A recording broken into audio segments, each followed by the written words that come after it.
Dzień dobry, witam wszystkich, tym razem z początku stycznia. Zimy są coraz krótsze, a szczerze mówiąc to, co zimą teraz nazywamy, to też odbiega mocno od tego, co dawniej zimą nazywano. Zwłaszcza w Szczecinie, gdzie prawdopodobieństwo dnia z pokrywą śnieżną lub prawie śnieżną jest takie samo jak kwitnąca wiśnia w styczniu na jasnych błoniach. Tak więc nie sposób z takiej unikatowej okazji nie skorzystać. Zapraszam zatem na pierwszą styczniową rowerową wycieczkę. Pojedziemy sprawdzić, gdzie leży śnieg, jak się jeździ, czy jest ślisko, no i ile w takich warunkach da radę przejechać. Pierwsze pytanie, które się niejako automatycznie nasuwa, po co jeździć zimą? Odpowiedź nie jest do końca jednoznaczna. Przez wiele lat moje subiektywne odczucie było takie, że kończąc sezon w danym roku, coś się po prostu automatycznie kończyło. Robiłem przerwę zimową i na wiosnę na nowo się rozjeżdżałem.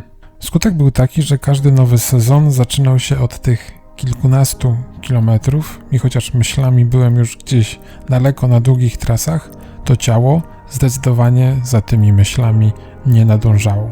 Oczywiście trenażer jest pewnego rodzaju rozwiązaniem, z tym, że po pierwsze nie daje on takiej dawki endorfin jak trasa na powietrzu, to znaczy mi nie daje na pewno. A po drugie, jednak jestem typem rowerzysty turystycznego, a nie cyklisty sportowego. Wiem, że może to dziwnie zabrzmieć, kiedy zerkniecie na przykład na film na kanale o objechaniu zalewu, ale nadal w tym wszystkim najważniejsze jest to, żeby to właśnie krajobraz przesuwał się przed oczami. Droga rowerowa przy ulicy Arkońskiej była w świetnym stanie, natomiast leśna DDR-ka jest jaka jest. Na asfalcie mamy równiutką szklankę przypruszoną dla niepoznaki takim delikatnym pudrem śnieżnym. Taki rodzaj zimowej nawierzchni to chyba najgorsza możliwa kombinacja. Mam nadzieję, że dalej będzie trochę lepiej, albo po prostu jak najszybciej muszę zjechać w las na jakiś zmarznięty piach. A wracając do głównego tematu, postanowiłem spróbować nie kończyć tak zwanego sezonu rowerowego. Na początku to były takie miejskie, podmiejskie wycieczki, takie, żeby można było szybko wrócić do domu, albo nawet zastosować taktyczny odwrót do komunikacji miejskiej, która potrafi być wprost nieocenionym źródłem ciepła. Z czasem okazało się, że tych dni naprawdę mroźnych i groźnych jest naprawdę mało, a jazda w temperaturze około plus 3 stopni Celsjusza tak naprawdę daje mi lepsze pojęcie o tym, jak się ubrać na zimowy spacer rowerowy, a jak się ubrać wtedy, gdy wiosną lub jesienią rozpoczynam na przykład dłuższą trasę przed świtem. Rower pokazuje jakieś ujemne okolice 0 stopni, śniegu jest jak na lekarstwo i w lesie nie wieje. I to jest chyba najważniejsza kwestia, jeśli chodzi o zimowe jazdy. Właściwa pogoda i właściwe planowanie trasy. A więc po pierwsze las i przede wszystkim las. Tutaj jesteśmy prawie zawsze bardziej osłonięci przed wiatrem. Oczywiście, gdy wieje zbyt mocno, lepiej porzucić wszelkie myśli o leśnych szaleństwach, ale zbyt mocny wiatr w lesie, jeśli chodzi o bezpieczeństwo, dotyczy tak samo zimy, jak i lata. A tak przy okazji, plus zimowej jazdy. Na pewno jest wiele leśnych duktów, które omijacie szerokim łukiem, ponieważ kopanie się w piachu nie jest waszą największą pasją życiową. Zimą, a przynajmniej taką zimą, kiedy mamy do czynienia z co najmniej gruntowymi przymrozkami, problem przedzierania się przez piaskownicę automatycznie odpada. Druga rzecz, jeżeli chodzi o pogodę i wyznaczanie konkretnej trasy, to konieczność przygotowania sobie planu awaryjnego lub nawet kilku wariantów na wypadek, gdyby temperatura odczuwalna okazała się być znacznie niższa od teoretycznych wskazań czy prognoz, lub gdyby nasza forma zaskoczyła nas samych. W głowie mamy 50 km, a ciało mówi 20 km i ani metra więcej. Jeżeli chodzi o teren, to oprócz samego osłonięcia od wiatru, jeżeli nie macie jakiejś mega wyrobionej nogi, to zimą również mocno zastanawiałbym się nad zbyt dużą ilością górek. Tu oczywiście wszystko zależy od kondycji w połączeniu ze stylem ubierania, ale ciśnięcie pod górę to zawsze większe ryzyko mocniejszego spocenia, a zjazd to z kolei gwałtowniejszy spadek temperatury. Zbliżamy się do prawie 20 km naszej trasy. Miniemy rezerwat Świdwie i przez Zalesie postaram się dostać do drogi na Dobieszczyn. I tam sprawdzimy, jak wygląda dalsza droga na północ. A wracając jeszcze na chwilę do kwestii ożywczego wiaterku i sposobu ubierania. Jeżeli jeździcie bardziej sportowo, to zapewne wiele prawdy jest w stwierdzeniach, żeby jak najwięcej się ruszać, starać się robić jak najmniej przerw i rzeczywiście, jeżeli warunki są, nazwałbym to mocno wychładzające, tak jak podczas mojej ostatniej wycieczki z Siekierek, no to ten taki przenikliwy, wilgotny chłód, no to jest prawdziwy koszmar i potrafi przeniknąć niemal każde ciuchy. Jeżeli natomiast nie ma dużej wilgotności ani wiatru, a chcemy pojeździć spacerowo, wycieczkowo, turystycznie, to ubiór jak najbardziej zimowo-trekkingowy w jeździe na rowerze nie będzie nam przeszkadzał. Oczywiście wszystko w granicach rozsądku i o ile kurtka narciarska wydaje się być wyśmienitym pomysłem, no to spodnie ze swoimi potężnymi nogawami, spodnie narciarskie, już totalnie się nie nadają. A tak na marginesie kurtki. Jeżeli wydaje się to Wam dobrym pomysłem, zwróćcie uwagę nie tylko na pas wewnętrzny, ale też na te wewnętrzne rękawki, które są naciągane na dłonie. Na rowerze mamy trochę inną pozycję niż na nartach, więc pas nie powinien nas gnieść, a rękawki zbytnio się naciągać. Tak więc w moim odczuciu, jeżeli macie taką możliwość, najlepszym rozwiązaniem jest taka, jakby to powiedzieć, mocno zeszłosezonowa kurtka, która już jest nieco powyciągana, a pas nadal zadba o nasze plecy, a dzięki wewnętrznym rękawkom nie będzie nam wiało po rękach. I tak dojechaliśmy do miejsca zwanego Podbrzezie. Nie wieje, nie pada, na termometrze jest około zera, ale tak ogólnie jest raczej sucho, więc chyba właśnie pora na jakąś dłuższą, przekąskową przerwę. Śniegu jest zaledwie odrobinę. W ogóle mam wrażenie, że im dalej w las, tym mniej go jest. Nawierzchnia, zwłaszcza w tych częściach nieasfaltowych, była zaskakująco dobra. Przez większość piachów, przez które się przekopywałem z trudem wiosną, latem, dało radę wręcz przemknąć. Więc cóż, chyba jedziemy dalej. Tak, Podbrzezie to było jedno z tych miejsc potencjalnej zawrotki, gdyby jednak okazało się, że sprawy nie idą zgodnie z planem. W powietrzu zero, ale pod stopami dość solidna zmarzlina. Może nawet uda się dojechać do Nowego Warpna. To znaczy, wy z tytułu filmu już wiecie, że się uda, ale w momencie kręcenia to szczerze nie wiedziałem, który z wariantów minimalny, średni, półśredni uda mi się zrobić przy tych warunkach. No to co? Zanurzmy się w Puszczę Wkrzańską jeszcze głębiej. Następny checkpoint, droga do Trzebieży.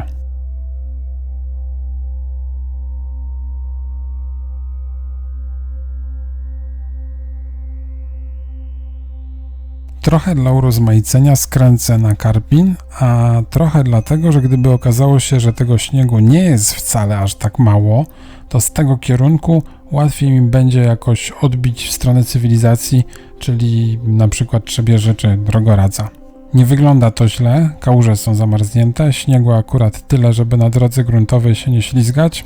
Pytanie oczywiście, jak będzie wyglądał asfalt Trzebież-Myślibórz, ale w takim razie nie zamierzam nim zbyt długo podróżować, tylko skręcę na północ, tak żeby wyjechać za Brzuskami na drogę wojewódzką na Warnołękę. A wracając jeszcze na chwilę do kwestii ubioru. Nieważne czy spacerowo, czy sportowo, i zapewne już słyszeliście to milion razy, najlepszy strój to taki, który jest warstwowy. Pomijając taką oczywistość, że łatwiej wyregulujecie sobie temperaturę, zwłaszcza przy pierwszych tego typu próbach, to czy moknięcie, pocenie czy wiatr, poszczególne warstwy poddają się po kolei, co umożliwia ich wymianę, zwłaszcza gdy zaplanujecie sobie odpowiednio trasę, która na przykład zahaczy o jakieś ciepłe miejsce. A jeżeli wymiana, to warto pamiętać też o tym, że cienkie wymienne warstewki zawsze zajmą mniej miejsca niż na przykład owczy sweter. Co poza dobrą pogodą, dobrym ubiorem i dobrym planem na trasę jest ważne zimą? W skrócie to można określić tak. Wszystko to, co w cieplejszych porach tylko że bardziej, albo mówiąc przysłowiowo, razy 2. Jeżeli zwykła przejażdżka oznacza dla Was zazwyczaj 20 km, to zimą te 20 km może Was zmęczyć 2 razy bardziej. Jeżeli Wasz maks letni to 50 km, to zimą podzielcie to przez 2.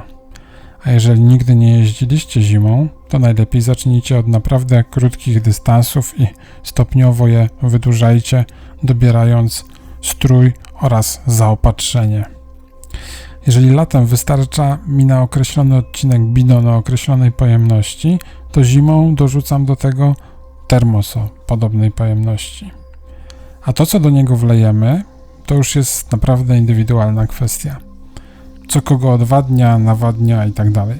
Dlatego też tak bardzo namawiam do rozpoczęcia prób z jazdą zimową na krótkich dystansach. Najpierw musicie poznać, co Wam nie odpowiada, by dopiero z czasem nabrać wprawy i wspomagać się tym, co naprawdę lubicie i co Wam pomaga. Ja mogę powiedzieć, że do termosa leję zarówno kawę bezkofeinową, jak i na przykład melisę. Ale zwykła herbata dla mnie jest tak samo obrzydliwa jak poza zimowym rowerem. Jedzenie, jak zawsze, lekkostrawne. Zimą z takim większym zapasem. Czyli jak wszystko. Razy 2 w cudzysłowie. No i teraz dylemat. Wyjechać na wojewódzką, czy jakoś inaczej pocisnąć przez puszczę? Już trochę mi się nudzi, a nad samą wodą może być trochę jednak chłodno. Ruch na wojewódzkiej nie powinien być duży. A tak przy okazji, to jest chyba najsłabszy odcinek całej oficjalnej trasy wokół zalewu. Od Trzebieży aż do Karszna pod Nowym Warpnem jedziemy drogą wojewódzką. Dzisiaj problemu nie ma, jest niedziela przed świętem Trzech Króli. Społeczeństwo zdążyło i wypocząć i się zmęczyć przez święta Sylwestra i celebruje już dość leniwie przedłużony weekend trójkrólowy. Ale zwłaszcza w ciepłe miesiące, kiedy chętnych na rybkę w Nowym Warpnie zrobi się całkiem sporo, zdecydowanie odradzam, jeżeli nie jesteście fanami wyścigów z samochodami. Nie jest to też droga ani widokowa, ani ze szczególnymi atrakcjami, tak więc jeżeli chcecie rzeczywiście jechać wokół zalewu blisko wody, to da się to zrobić będąc bliżej wody i nie tykając wojewódzkiej. Może to w ogóle jest dobry pomysł na jakiś kolejny film. Jeżeli natomiast wertepy Was brzydzą, to środkiem puszczy leśne drogi poprowadzą Was znakomicie do Karszna, gdzie można wskoczyć już na drogę rowerową. I może to jest kolejny dobry pomysł na jeszcze jeden materiał z Puszczy Wkrzańskiej. No dobra, troszkę docisnąłem, bo po wyjechaniu z lasu zrobiło się troszkę chłodniej. Czuję, że podjazd na Podgrodzie, który pierwotnie był moim planem maksimum, sobie odpuszczę, bo jednak ten wiaterek może mnie wysmagać trochę za bardzo. Z tym Podgrodziem kalkulowałem jakieś 100 parę kilometrów całej trasy, ale chyba właśnie będziecie mieli wyśmienity przykład, że te zimowe kilometry kompletnie zupełnie inaczej się liczą. Kierunek tylko Nowe Warpno i szybkie zwiedzanie, bo na Cyplu jak zwykle trochę bardziej wieje.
Zerknę tylko jeszcze za chwilę, czy knajpy przy plaży są otwarte i będzie chyba najwyższa pora na zawrotkę.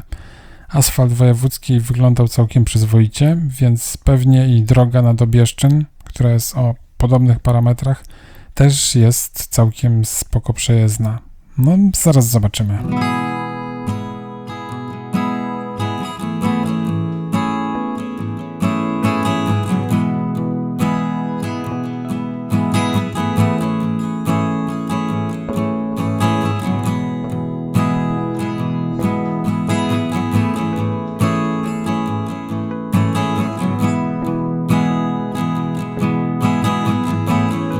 No dobra, droga dobra, ruch aut minimalny, więc sobie tak kombinuję, żeby od Dobieszczyna pojechać na Tanowo.